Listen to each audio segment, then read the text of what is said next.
Joining me now, Mark Regev, senior advisor to Israeli Prime Minister Benjamin Netanyahu. He was previously Israel's ambassador to the United Kingdom. Mark Regev, thanks so much for coming on the show today. Let's start with the tragic situation. Pleasure to have you on. Let's start with the tragic situation of the hostages. Hostage-taking, a clear war crime by Hamas, and those hostages, of course, need to be released. Are we any closer to the release of any more hostages? We surely hope so. You know, Hamas, as you've reported, has kidnapped some 240 people. Unfortunately, today we found the body near the Shifa hospital of one of the hostages, a woman from Kibbutz Be'eri. Her name is Yehudit Weiss. She was 65 years old, a mother of 5. And so she's no longer a hostage. She was dead. The information we have is when she was taken into captivity, when she was abducted by Hamas, she was alive. We've now found her body. It was one of the results of the military operation today. Of course, getting the hostages out remains one of the focal points of our military operation, and we believe that by expediting the military pressure on Hamas, we're actually getting closer to the release of hostages. So was it a mistake in hindsight, and that's tragic news to hear about this poor woman, was it a mistake for Prime Minister Netanyahu, your boss, to have reportedly turned down a deal at the start of this conflict that would have seen Hamas free women, the elderly, kids, in exchange for a 5-day ceasefire? Isn't that why so many of the families of the hostages are angry with your government? Sorry, Mehdi, that's just disinformation. There was not a real option for a deal before the ground operation. It was looked at seriously, but Hamas put nothing on the table that could be worked with. And so that's just not correct to say there was an option. We might have an option now for a deal. I can't tell you for sure.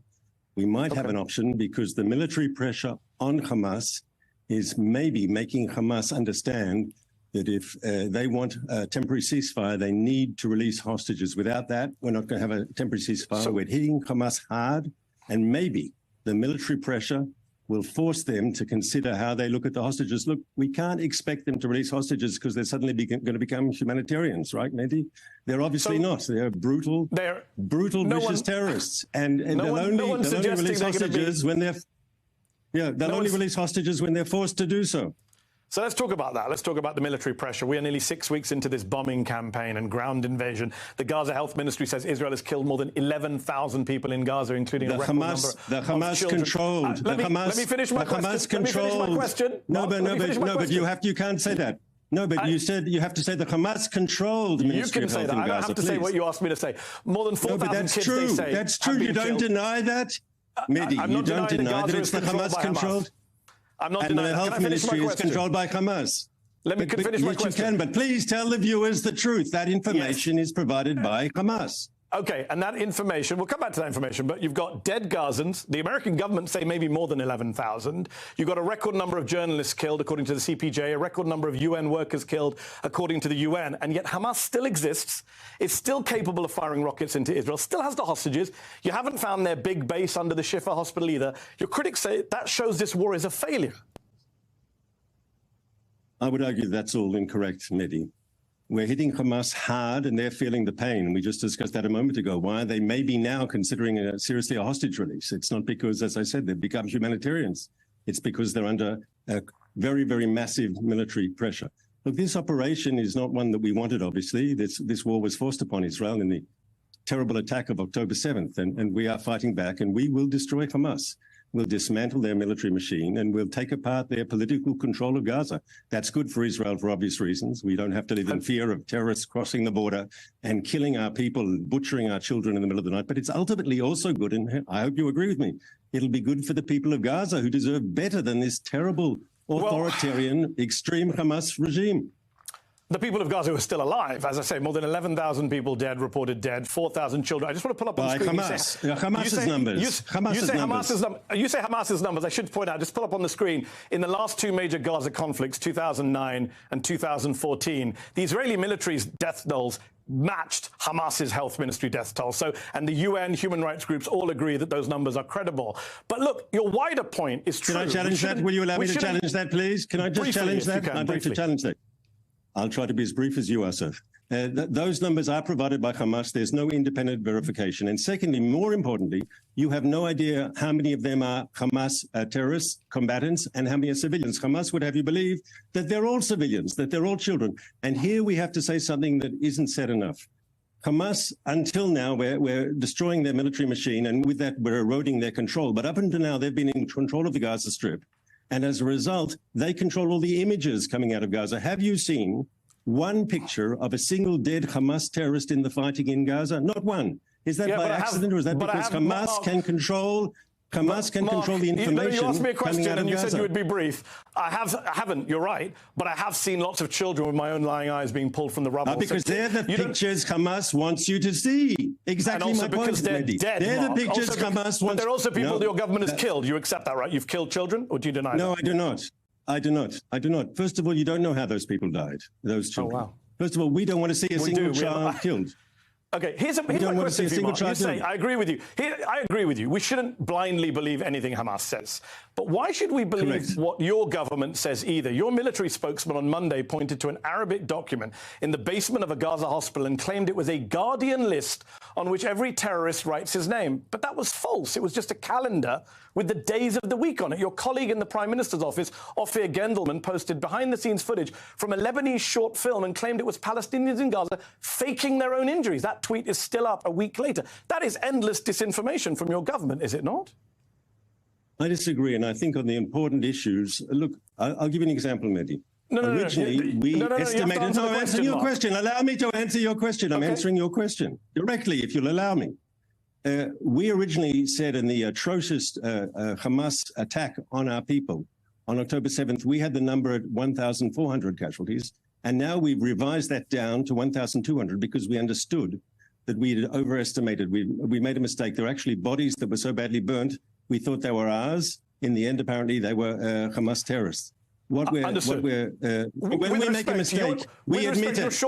Why does that give you permission? Why does that give you permission to accept Hamas's numbers? I don't understand. I didn't ask about Hamas numbers. I said to you that your military spokesman... you were quoting to me before Hamas numbers, Mehdi. You were quoting to me Hamas's numbers. Because the entire UN and the human rights community and the American intelligence community on Friday said they trust those numbers. But you're dodging my question, Mark. I'm not sure that's true. Why did your military spokesman on Monday point to a calendar in Arabic and say these are the names of terrorists on them? That's false. Can you accept that here and now? I'm not aware of the incident. Let's put up the image. We have the image. You have no comment. I can't read Arabic. It doesn't help me. I have no comment. I'm not familiar with the incident. Does your spokesman read Arabic? Hang on, I have a question, Maddie. You're a journalist. Have you made a professional mistake ever? Not intentionally, but have you made a professional mistake? Exactly, and I own up to it. Have you made a mistake? So can you own up to the mistake? So if I've made mistakes, you've made mistakes. But there's a difference between making an honest mistake and between Hamas that deliberately exaggerates numbers to suit its propaganda purposes. There's a huge difference. So it sounds like... hold on. You said propaganda. Can we just deal with your colleague Ophir Gendelman's tweet? It's still up 7 days later. Why has it not come down? It's a Lebanese short film. We can put it on screen. It's not Palestinians faking their own injuries. Can we own up to that mistake and take that down? Is that not propaganda? Once again, I understand that was also a mistake. And so why is it still up 7 days later? I'll speak to Ophir about it if you like. I'll speak to Ophir about it if you like. He's a friend of mine and a colleague. I quite like him. He's a good man. He's actually very effective. Why is he effective? Well, he speaks mother tongue level Arabic. Mark. I agree. He made a mistake, but let's be clear. It's very good that we have someone who can speak Arabic in the Arab networks directly to Arab people, so they can hear Israeli opinions directly. Appreciate that. Is amazing at that. He's very important. Okay, thank you, Mark. I know you're short on time, much more short than me, so I'm going to keep going. Let's talk about war crimes. Human rights groups, as well as the UN High Commissioner for Human Rights, have accused Hamas of committing war crimes. But they've also accused Israel of war crimes in Gaza, too, which you blame on Hamas. So I have a simple question for you. If Hamas gunmen were hiding out in a school in Tel Aviv or an apartment block in Haifa, would you be OK with the Israeli Air Force dropping bombs on those buildings, levelling them, killing the innocent Israelis inside in order to get the Hamas gunmen? Would you do that? But you're right in your question. Of course, Hamas hides behind students and children. That's their whole policy. That's why we've had the casualties we've had. Hamas deliberately embeds itself, as you said in your question, amongst civilians. The fact that they buried themselves under the Shifa hospital in Gaza City, not one hospital, but a whole series of hospitals. They Mark, took with respect, over you're not answering and my they turned question. them into military installations. Would you bomb? I am answering your question. Would you bomb schools and houses in Israel if Hamas militants were believed to be under them, and kill Israeli human shields in the process? We don't deliberately kill anyone. That's not a fair question. What we are trying to do is eliminate this Okay, threat. would you accidentally kill Israeli human shields? I'm asking you a very simple question. We wouldn't want to accidentally kill anyone. We wouldn't accidentally, no, we wouldn't accidentally want to kill anyone. Understood. But can I tell you, when the West fought ISIS, when the West fought ISIS in Fallujah and in Mosul, also there, ISIS used human shields. They actually used a hospital, I believe, in Mosul. You probably know this as well as I do. I do. And what America did was wrong, I think, personally. And the West was fought. But I think it's actually, I think America did the right thing. You had to defeat these brutal terrorists. Would you apply the tactics of Gaza? But you're saying to me, in Israel, it's a simple question. We wouldn't allow them. We wouldn't allow them to take over a school in the first place. We'd send in special forces and we'd take out the terrorists. I know you're over on. You're out of time. I did answer your question. Why did you say I did not answer your question? You didn't answer. I didn't answer it the way. I didn't answer it in the way you wanted me to answer it. That's the problem. I didn't answer it the way you wanted me to answer it. We would send in special forces. And we would neutralize the terrorists. That's what we've done in the past. You know we've done it that way. Yes. Last question for you. You've got ministers in your government. I have to ask this question. Amichai Eliyahu, who said Israel should consider dropping a nuclear bomb on Gaza, which would kill over 2 million people. He's still in your government. Avi Dichter, another member of your government, went on TV and said this is Gaza Nakba 2023. And your boss, Benjamin Netanyahu, invoked Amalek, which was a biblical call for killing every man, woman and child. Mark, do you understand why that cannot be heard as anything other than calls for genocide or ethnic cleansing around the world? So will you allow me to answer? Of course. Number one, that minister was reprimanded by the Prime Minister, Eliyahu, and he was told very forthrightly he's suspended from the government, and if he makes any statements like that again, he's fired. On the Avi Dichter, I think I actually agree with what he said. The Nakba, the tragedy that was brought upon the Palestinians in 1947-48 was because of an extreme irresponsible leadership that wasn't willing to compromise. And Hamas is doing the same thing to Palestinians in Gaza. Terrible. And if they are creating a catastrophe, it's because of Hamas. And on the third point, Amalek was known in Jewish history, and I'm sure you know this, that they attacked from behind. They killed the women and the children and the people who were sick, who couldn't walk quickly. That's why Amalek is in the Bible, is so condemned, because they attacked the innocent. Correct you. No, I know my. Don't tell me I don't know my Jewish history. I know my Jewish history. Go and attack the Amalekites. Do not spare them. Put to death men, women, and children. Is that what you're doing in Gaza? That's what the Prime Minister invoked. No. He was describing, first of all, no one in Israel is calling for women and children to be killed. On the contrary, how can you? Well, your Heritage Minister did. He said nuke Gaza. No. What we have said is we're going to wipe out Hamas, and we are going to wipe out Hamas. But we make a clear distinction between Hamas and the Palestinian civilians of the Gaza Strip, who are in many ways Hamas oppresses them. Hamas might want to kill Israelis, but the way Hamas treats the civilian population of Gaza, I'm sure you yourself will admit that they deserve better than that terrible Hamas terrorist regime. But on that note, we're out of time. Well, I'll give you one very straightforward last yes or no question for you. Joe Biden wants a two-state solution in the Middle East. He wants it sooner rather than later, he says, to get peace in the Middle East. Does your government, does Prime Minister Netanyahu support a two-state solution? Yes or no? I think it's a time now for war. It's a time for victory. And when that's over, with Hamas defeated, with Hamas destroyed, when you've taken out the most extreme enemy of peace, that'll create room, I think, for more moderate and pragmatic voices to fill the vacuum, and that'll be good for peace. So that's a yes or a no on a two-state solution? I gave you a good answer, I thought.